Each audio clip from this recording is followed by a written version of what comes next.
پرانی بات ہے لیکن یہ انہونی سی لگتی ہے۔ عجب وہ وقت تھا، چاروں طرف جسموں کی دلدل تھی، برہنہ مرد و زن ریتیلے ساحل پر پڑے ایک دوسرے کو چومتے رہتے، کسی لب پر نہ تھی حمد و ثنا اور انگلیاں تسبیح کے دانوں کو صحیح رائے گاں گنتی۔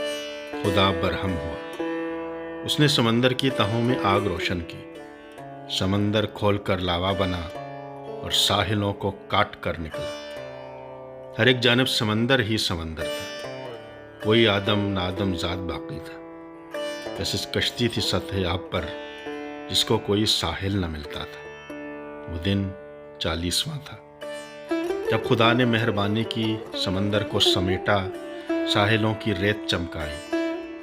وہ پہلی صبح تھی جب سب کے ہونٹوں پر خدا کی حمد تھی، تسبیح کے دانے چمکتے تھے۔